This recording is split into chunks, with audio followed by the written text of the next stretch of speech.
Hello, hello! My name is Callista, and welcome back to Dragon Age 2. In the last episode, we were about to head up into the Amell Estate via the cellar. We are going to clear out those slavers. We are not going to have our name being smeared by these people that are an affront to beloved Andraste. And while we aren't Amells any longer, Amelia is being recognised as one of Lord Aristide's grandchildren by the nobility, so we cannot let this connection stand. No thank you.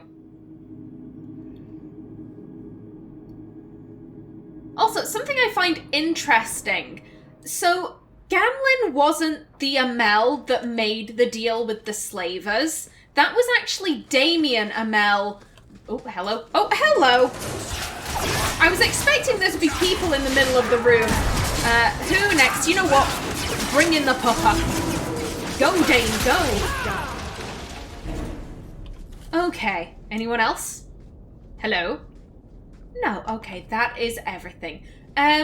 Yes, as I was saying, so Damien Amell, who is the brother of Revka Amell, who was Warden Amell's mother from Dragon Age Origins, in my case, Evelyn, he was the one that made the deal with slavers.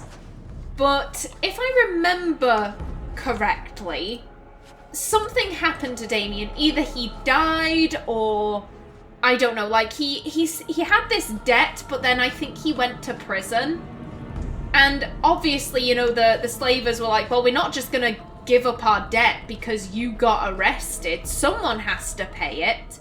And by that point, assassins lurk on the edges of fights, striking from the shadows before slipping away again. Be wary, as they often prey on those with the least amount of armor, such as mages and rogues. Well, enjoy a magical fist to the face. Oh, and he's gone. Oh, how dare you attack my puppy? He is neither a mage or a rogue. Oh, he went down easy enough.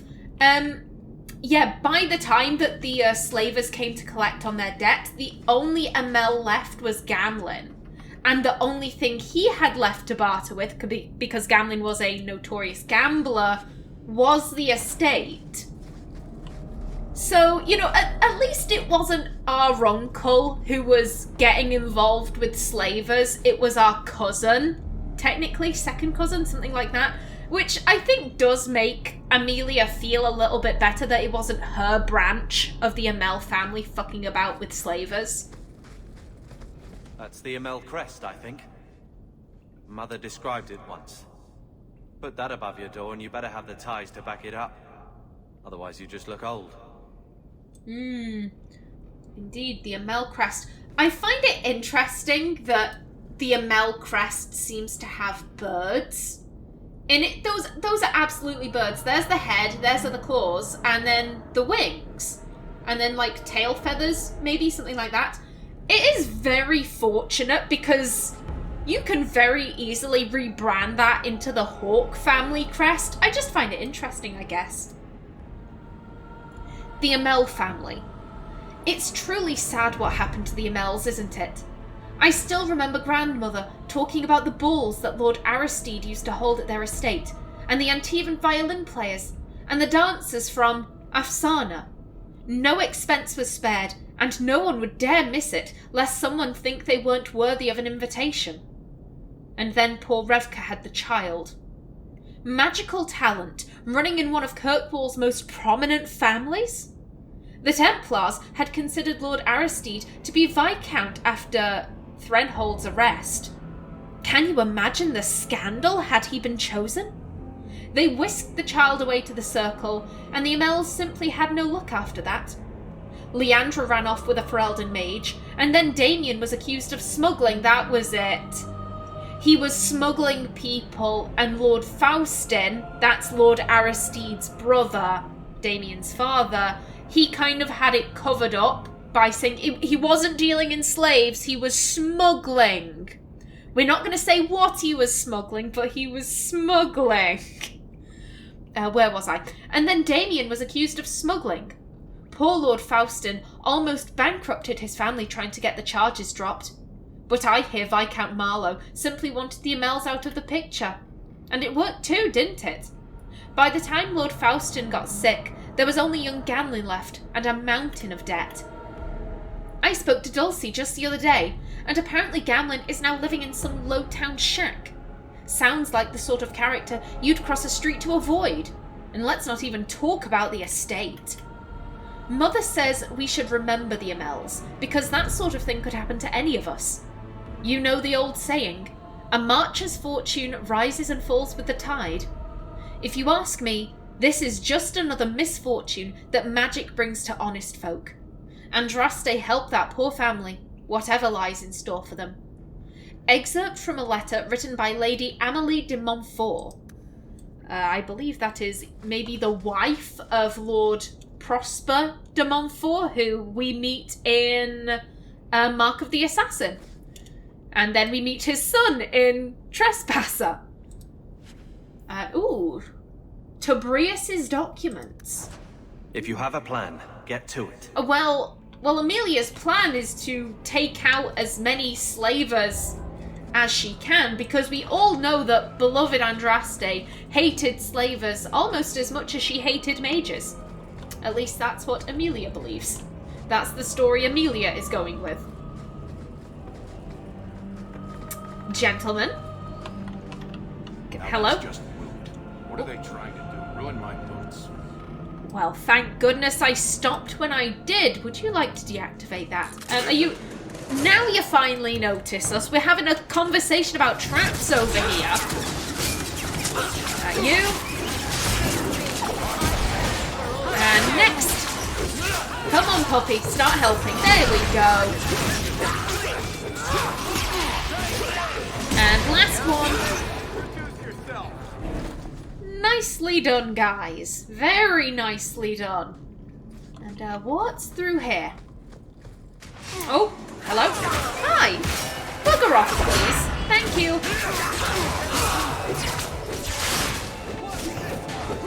And, oh, we're going after that guy, apparently. Who next? Now you. Okay, is that everyone? Has everyone who should have died, died? I will take that as a yes. History of Kirkwall Chapter 2. As the Imperium's borders slowly receded after the devastation of the First Blight and the subsequent barbarian invasion, many outposts in the area, known today as the Free Marches, were cut off from centres of power. Numerous warlords tried consolidating the region into a single kingdom, but resistance prevailed. Emirius held out for almost a century until it fell to a slave revolt in 25 Ancient. It was not the first such revolt Emirius suffered, but it was the last. It started when an Alamari slave named Radun began earning popularity and power by pushing for better conditions. Radun's growing influence prevented the Magisters from touching him, but eventually they had him poisoned. Furious, a group of Radun's supporters stormed the gallows and were massacred, and so began a bloody year-long rebellion. The city burned, and wealthy Hightown was sacked. The Magisters hung before cheering crowds. Emirius assumed the new name of Kirkwall, Kirk meaning black after its jetstone cliffs. The new city plunged into anarchy for over a decade, and its defences fell into ruin.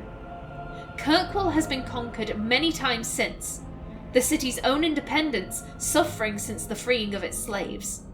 From Kirkwall, the City of Chains, by Brother Genitivi, 924 Dragon. Oh, I do find that immensely sad that the slaves revolted, but then they didn't kind of have any plans in place. I find that very realistic. You know, no one really plans a slave revolt and then is like, and afterwards we must make sure to take care of the infrastructure and, you know, all of that gubbins. They're just kind of thinking, we want to be free. We want our independence, and we're going to get that by hook or by crook. I seem to remember there being a line of traps. Everyone stay Yep, safe. knew it. Did that bastard Gamlen put you up to this? No, he told us not to do this. Try not to make any loud noises. I knew I should have sliced throat. How dare you! Gamlen is a scumbag, but he is also friendly. And you.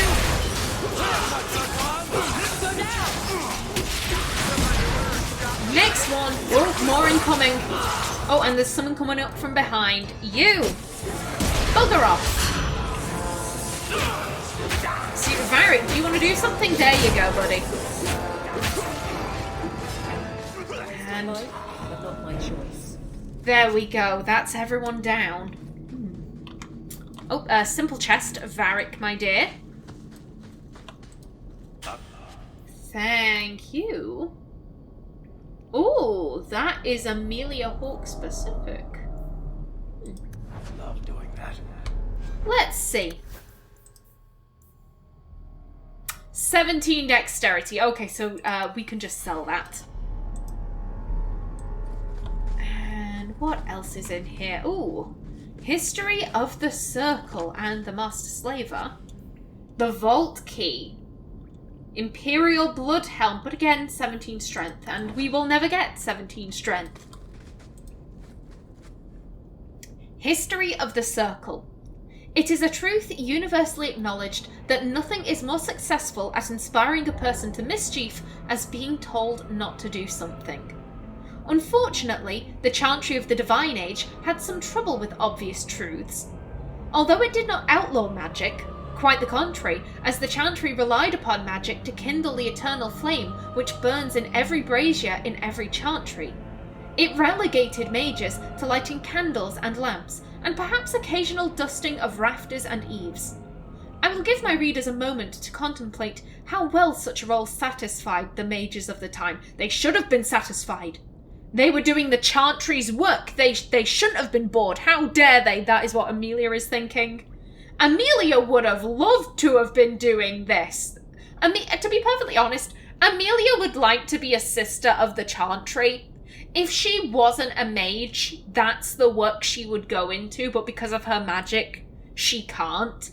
And so a time when mages could join the Chantry, and they would just light the lamps and dust the rafters, that sounds like paradise to Amelia, and then these bastards ruined that. How dare they? It surprised absolutely no one when the mages of Val Royeaux, in protest, snuffed the sacred flames of the cathedral and barricaded themselves inside the choir loft. No one, that is, but Divine Ambrosia II, who was outraged and attempted to order an exalted march upon her own cathedral. Even her most devout Templars discouraged that idea. For 21 days, the fires remained unlit while negotiations were conducted. Legend tells us by shouting back and forth from the loft. The mages went cheerily into exile in a remote fortress outside of the capital, where they would be kept under the watchful eye of the Templars and a council of their own elder magi. Outside of normal society and outside of the Chantry, the mages would form their own closed society, the Circle, separated for the first time in human history. From Of Fires, Circles and Templars, A History of Magic in the Chantry by Sister Patrine, Chantry Scholar. This, I think, was the first mistake. I'm speaking as Callista right now, not as Amelia. No, you don't separate yourselves from society, because that creates an us and a them. And here's the thing, whilst mages can, create stone fists and fireballs and all of that, they are outnumbered 10 to 1 by non-magical people. The mages could do a hell of a lot of, damage to a human army, but they would be overwhelmed very quickly. So this was stupid. This was a very bad idea, and they shouldn't have done it, but they did, and that's where all the trouble began, in my opinion. Never separate yourself off. We have explored everything, I believe. I didn't go down that staircase, but then again, I don't think there was anything on that staircase. I'll go and check. I can't handle not having been down a certain route. I'm sorry. Oh, no, wait. We couldn't have gone that way. Huzzah. Excellent. Okay, let's head on up into the vault. That Why has do to be we? the vault. If there's anything to learn about the family, that's where it is. We've already learned something. That our family was fucked up. Who has this above their vault door? That's an ogre skull. That ain't right. That's some demonic shit right there. That's what Amelia's thinking. No. That's just a strong no. We can't actually go into the family estate proper. And what is in this chest? Absolutely nothing. And in here, okay, we have Ferelden girded plating. That increases armor for Carver. Grandfather Amell's will and testament. So this is it. Grandfather's will. Let's just take it back to Mother and be done with it. Yes, let's go back now. Not yet. We are finished here. I don't think there's any point in delaying the news.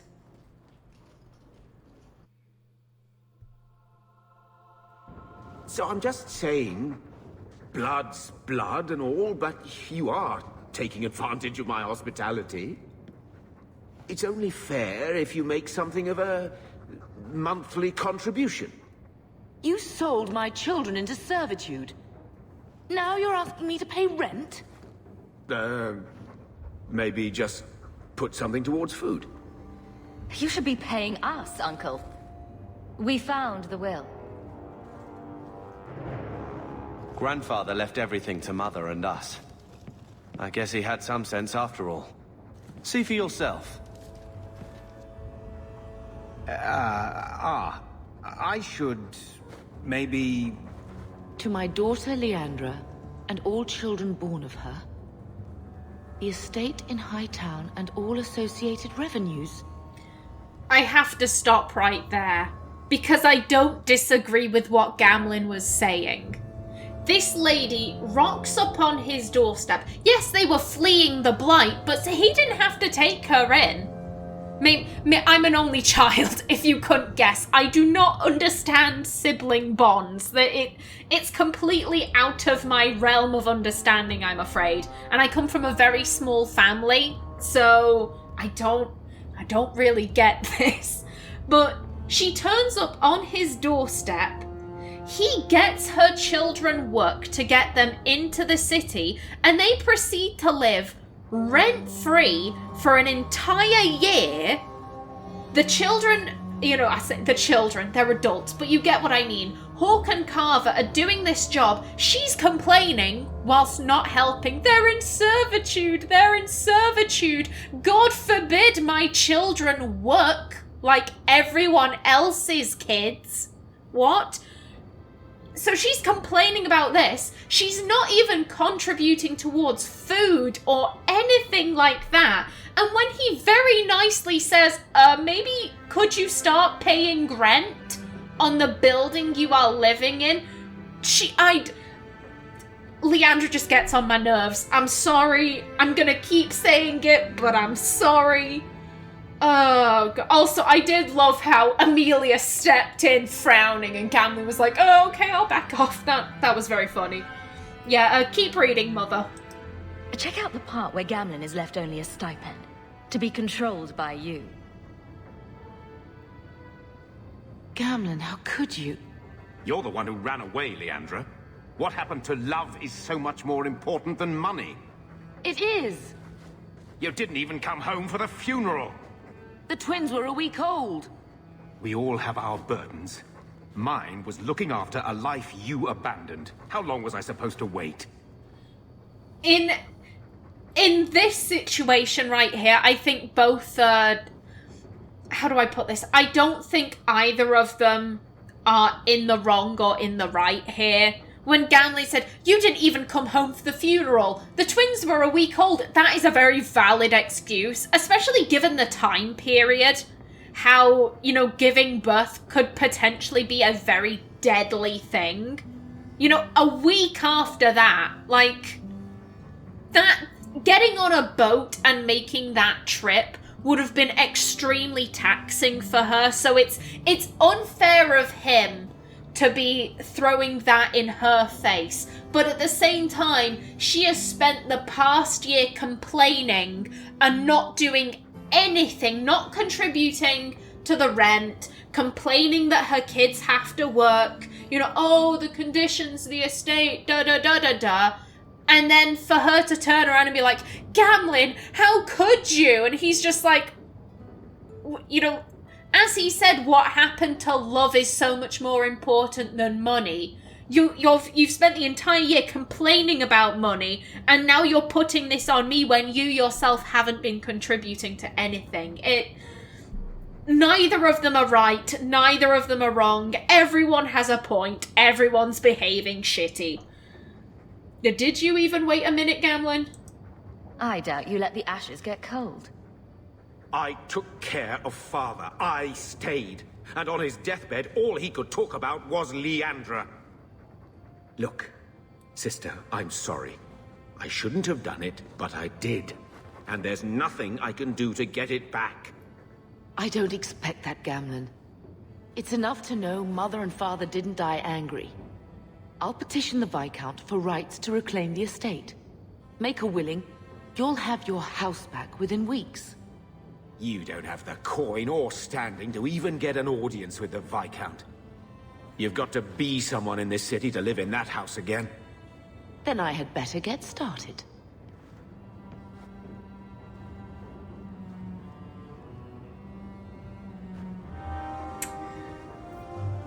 Okay, so a couple of points. This is where I'm like, the game is screwing over Leandra for me, because I'm not sure if I've mentioned this in the Let's Play. I mentioned this in the comments to Abby M.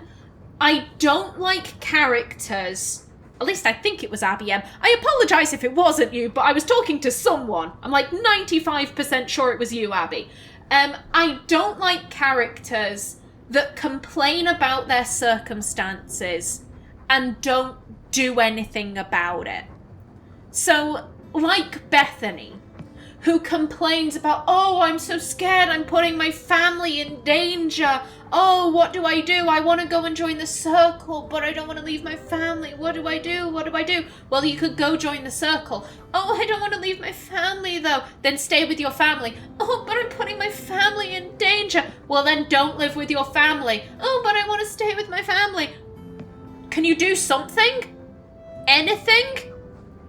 Oh, I don't know what to do. I don't know what to do. Like, just don't complain. Just do something or shut up. Please. And even when you... How do I put this? When you give Bethany the opportunity to do something, by which I mean if you leave her behind at the end of Act 1, even then, she doesn't do anything. She joins the circle, not because she made the decision, but because she got caught doing magic in public and the Templars took her. At no point in her story does Bethany make choices for herself. She just sits around and complains and expects other people to make choices for her. That's why I like Carver so much. He complains, but at least he does stuff. At least he tries to improve his situation. And Leandra complains an awful lot. And the one time she is like, I'ma be proactive, the game doesn't actually show it. And that annoys me. That's more a jibe I have at the game. As I said, I think that's the game screwing Leandra over there rather than Leandra actually doing something shitty. Does anyone have anything to say about all of this? So, what? Are you here to gloat? Gamlen's the idiot again. Gamlen's the fool who can't hold his money when it's given in a bloody silver basket. I tried, you know, when Leandra left. but no one was ever going to live up to her. I can't be angry at Gamlen. I think he's a scumbag. I think he's a sleazeball and a complete bastard. But I can't be angry at him. It's that line that he said a few minutes ago. I was with them. I was by father at his deathbed. And his last words were about Leandra. He never saw Gamlen. Gamlen was always the inferior child. And I empathize with that so much. And I can't be angry with him. I just can't. He did a shitty thing. I'm not going to say he was completely innocent of all of this. But I feel badly for him. I think his motivations are very understandable. What was she like? As a girl? We're only a year apart. But that was time enough for Leandra to get our parents wrapped firmly around her little finger. They showed her off at every opportunity. The beauty, the scholar, the light of their lives. As far as they were concerned, they should have stopped there. And Gamlen was just kind of left in the background. The son they never should have had. And that, knowing that, as a child, knowing that's how your parents feel about you, oof. I've seen the nobles in this town. Your parents must have had a fortune. Where did it all go? Well, it's not like I stood at the side of the wharf and hurled it over. I tried to invest it. I got some good tips on trade in Kunari cheeses. And, you know, a man's got needs. I'm not denying I spent more on myself than I should have, but I figured it'd all work out.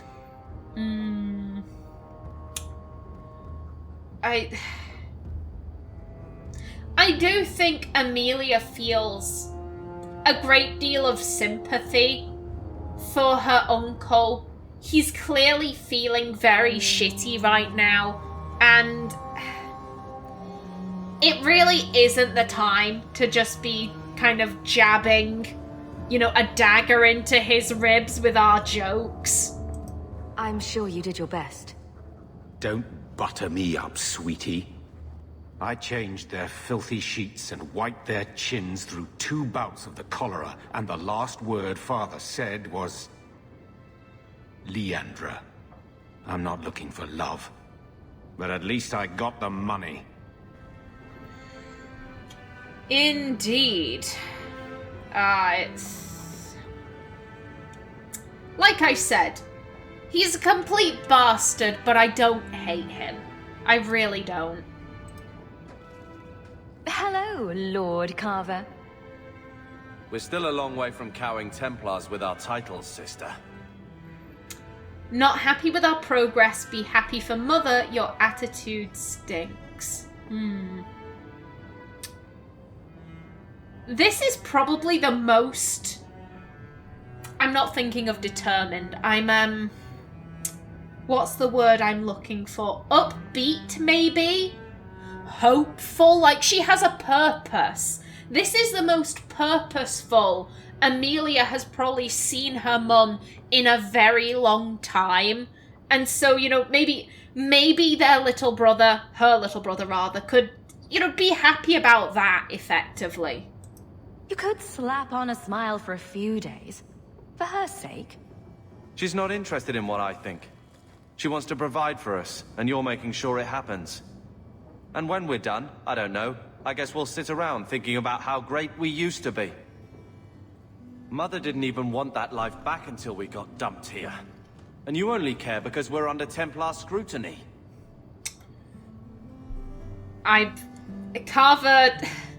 Carver really doesn't understand Amelia at all. Like I said, I know that the game is trying to push the idea that Hawke doesn't want to be in the circle, and obviously I'm role-playing a Hawke that does want to be in the circle. I'm headcanoning that line is... It just shows how little Carver and Amelia really know each other. Because obviously they didn't get to spend that much time together as kids because Amelia was always with Malcolm doing her mage training. So he's assuming that she doesn't want to be in the circle, not knowing that she has every intention of going eventually. Okay, Mother didn't even want that life until we got dumped here, and you only care because we're under Templar scrutiny. I completely agree with that first line. Mother didn't give a shit about being an Amell until suddenly she had nothing. You're being an ass. Fine, what would you do? This is her little brother, and she's not gonna call him an ass. Very well, Carver. What's your plan? I'd look forward. Make something new. Stop paying debts for old men. And if I had to go backward, I'm not looking for ancient names. I'd fix what's important. What went wrong. We can't just go back. We wouldn't need to if you'd done it right. Lothering was our home, not this place. We could have stood our ground. You could have stopped that ogre from killing Bethany. Oh. Oh. And there it is. There's that line.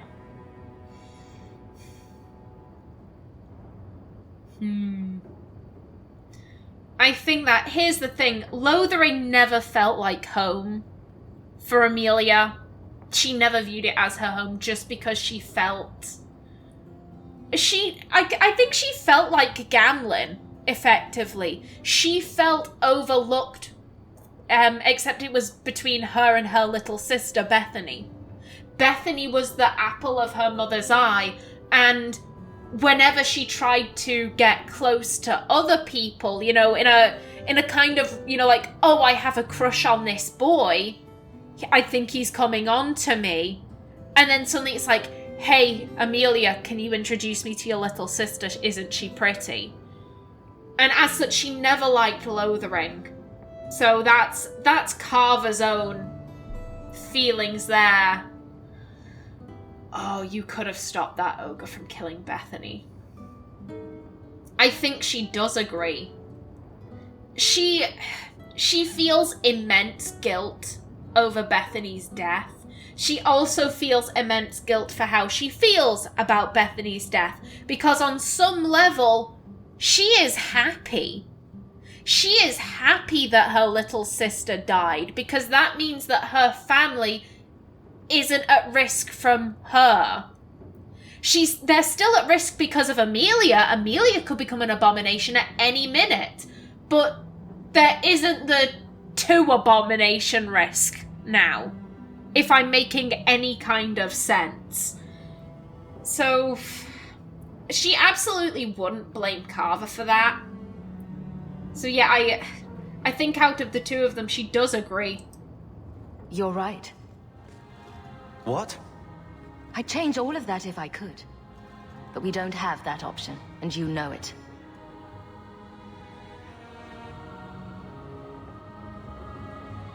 Well, good talk. Sister. I feel... I don't know.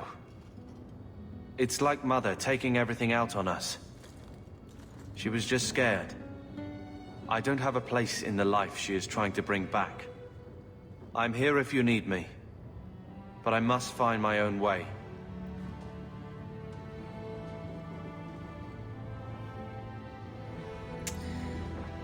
Oh, I think Amelia tries so hard to protect her family. And she's mostly protecting them from herself, in her mind. That is her duty. That's what her father left her to do, to protect the family from the danger that she poses.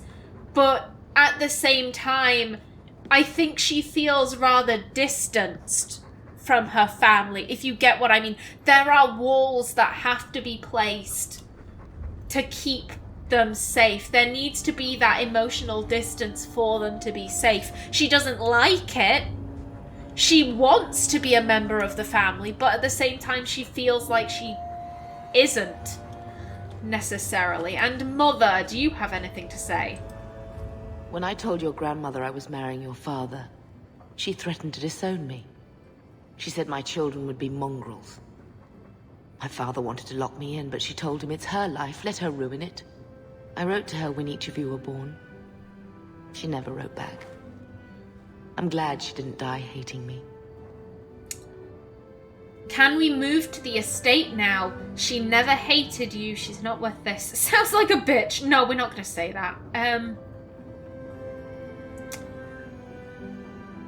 Again, this isn't necessarily coming from a place of Amelia being like, I want to live in the estate. This is just a, let's get you somewhere comfortable so that I can go to the circle. The estate is yours. Why are we still here? Technically, the house is now property of the Viscount, since its owner died without an heir. If we went there now, we would just be squatters.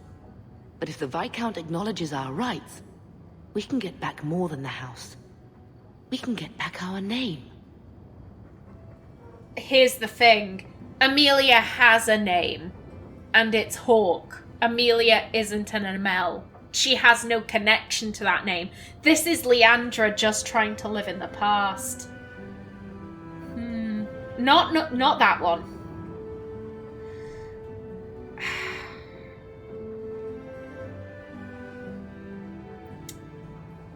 Do.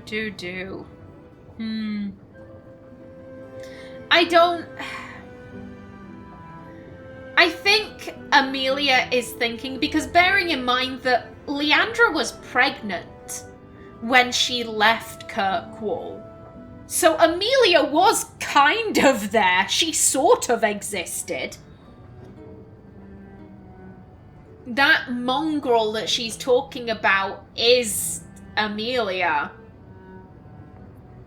At the same time, Leandra very clearly cared about her parents. And I think Amelia is more inclined to be nice than make a joke. Grandmother didn't want you to leave. She tried holding on to you the only way she knew. She would have been so proud of you. You're everything she wanted in an Amell grandchild. She might have had a hard time accepting it at first, but she would have loved you, all three of you. Oh, Bethany. She was such a sweet little girl. Never cried, just looked at you with those big eyes. I miss her too. She wouldn't want you moping. Forget this. Amelia does miss her little sister. As I've said this before, she had very complicated feelings about Bethany, but deep down she did love her. That was her little sister at the end of the day. She was so young to be taken from us. I just keep thinking there's something we could have done. It's killing me. I remember that awful creature reaching down and 18 years of loving and feeding and raising, and that was it. Also, the line she said, "You're everything she would have wanted in an Amell grandchild." Amelia doesn't believe that for a second. Amelia's kind of the opinion that you're saying this to me because Bethany isn't here for you to say it to her. If Bethany were here, you'd be telling that to her and leaving me out. And it's only because I'm your only living daughter that you are taking any kind of an interest in me. And on one hand, she's very grateful. She wants her mum to be interested in her. At the same time, she is kind of like, it's not real though. If Bethany were here, I wouldn't be getting a look in. She would not give a single solitary shit. But because I'm alive and Bethany isn't. I don't know if I'm explaining myself, very well. I hope I am. I hope you get what I mean. There was nothing we could do. Glad you're not blaming me. Stop it. I think she has to. I think Amelia is very aware that her family blames her for Bethany's death. And from Amelia's perspective, there was absolutely nothing she could do. It happened way too quick, yet everyone is blaming her. At least you're past the "it's all your fault" thing. I'm sorry, love. I was distraught. I never really believed that. It's just... I miss her. There were 4 of us when the Blight began. It will never be over while there are just 3. I've written to the Viscount. I've an audience for after Bartrand's expedition leaves. I couldn't do anything for Bethany, but with luck, I can at least give us a home. I want to talk about this now. So I am out of time for this episode. However, I need to talk about this because I didn't explain myself very well at the time.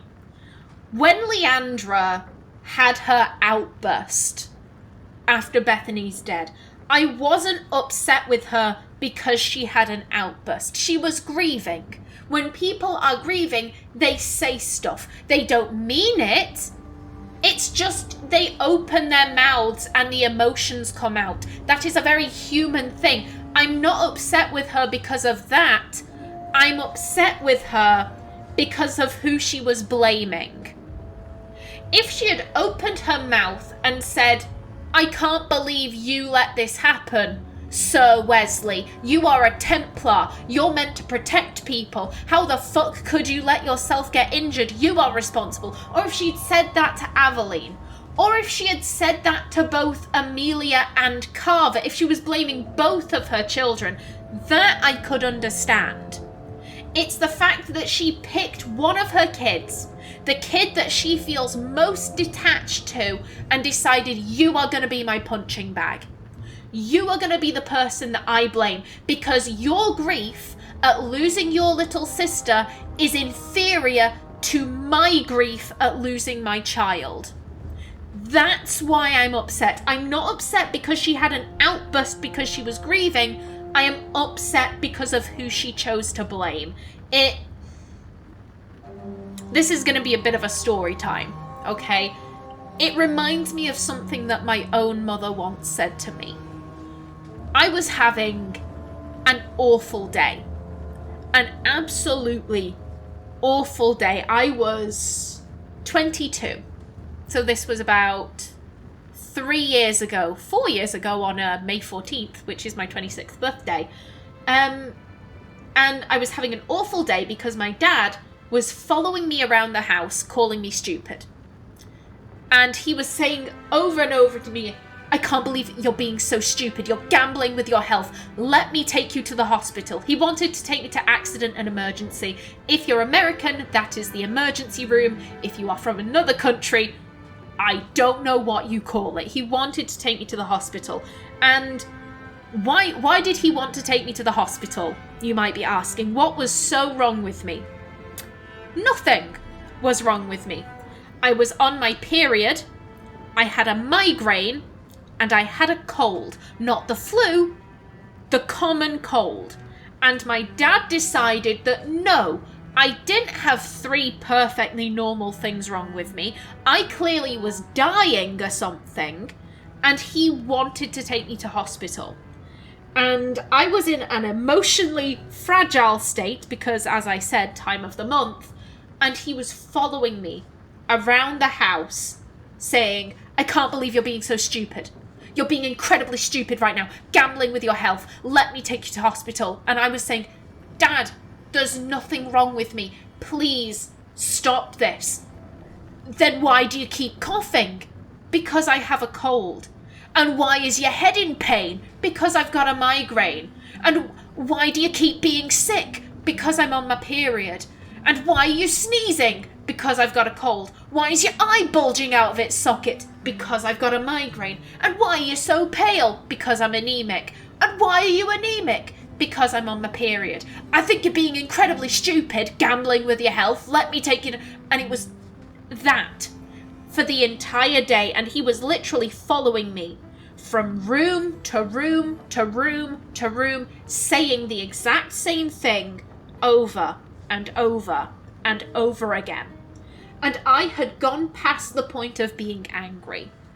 I had gone past the point of being sad. I felt completely and utterly helpless. Because he kept calling me stupid, which isn't a nice thing to do to a person. And he wouldn't shut up, and he wouldn't leave me alone.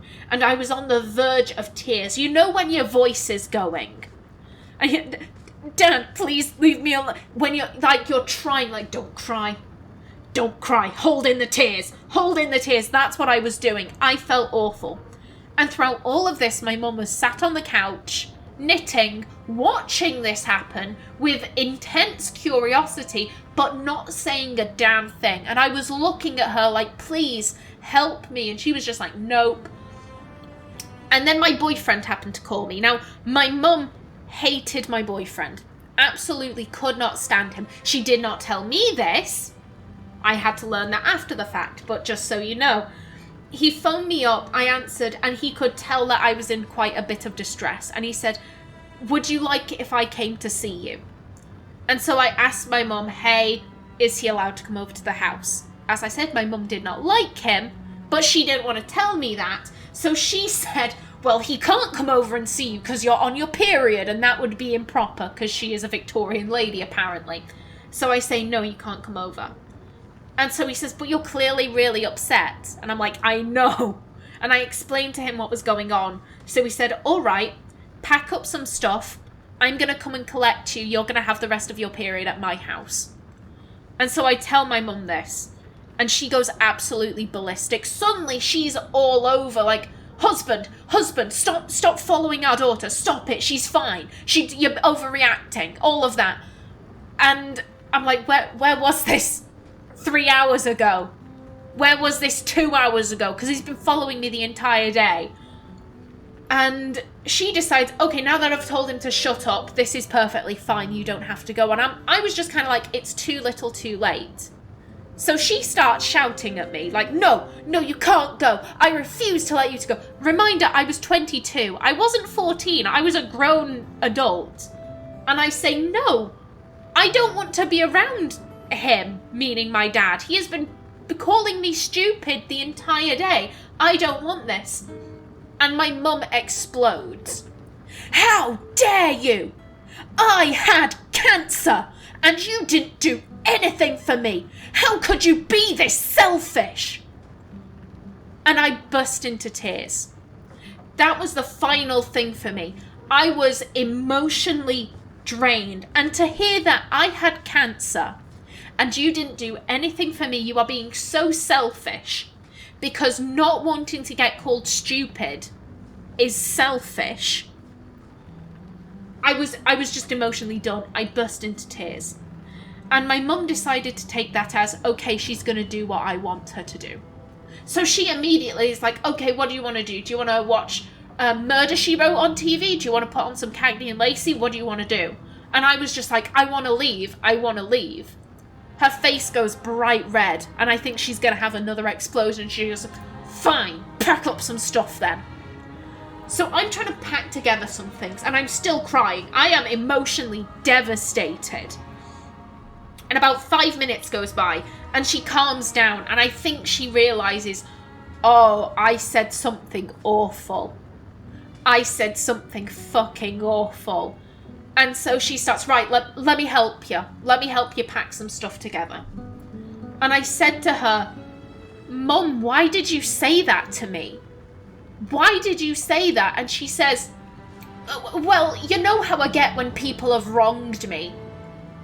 And I said, Mum, how did I wrong you? What did I do, Mum? What did I do? And she couldn't answer. She did not have an answer because she got angry and she just opened her mouth and she was like, I want her to do what I want her to do. I'm sorry if I'm stumbling a bit. I still get emotional over this. I want her to do what I want her to do. So I'm going to open my mouth and I'm going to purposefully say something very hurtful to get her to back down. And she went too far. About a week later, she texted me an apology. I was behaving very silly and I'm sorry about that. However, for something as spiteful as what she said, I did not accept that as an apology. We live in the same house. We still live in the same house. You don't get to say that and just text an apology. It took her 3 years to verbally apologise for that. And that was only because I brought it up to her. She would have lived the rest of her life never having verbally apologised. and it fucking hurt. And maybe that's another reason why I'm not too fond of Leandra. She does remind me of the worst qualities of my own mother. As I said, maybe that experience does cloud my judgment a bit with Leandra. You don't open your mouth and say hurtful things directed at your children because you are hurting. I don't care what is going on. You don't do that. You don't take it out on your kids because you have a problem. Okay, I hope you enjoyed that delightful story time. Good vibes on the KallistaPlays channel. Okay. Now then, to brighten the mood, Puppy. I'm with you, sister. For now. I don't want to talk to you. I want to talk to the dog. Keep it down, dog.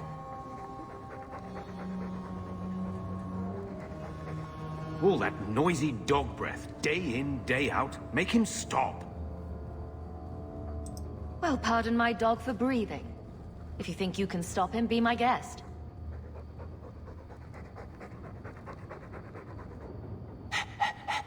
There, isn't that annoying?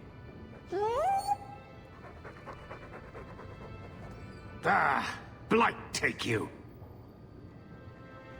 What a good bubba. And with that, I am going to call it quits for this episode. In the next one, I'm actually not too sure what I'm going to be doing. I'll figure it out as I go. Until then, please remember to like if you enjoyed, leave a comment below, and if you wanted to subscribe, it would be very much appreciated. I've been Kallista. Thanks for watching, and see you in the next episode.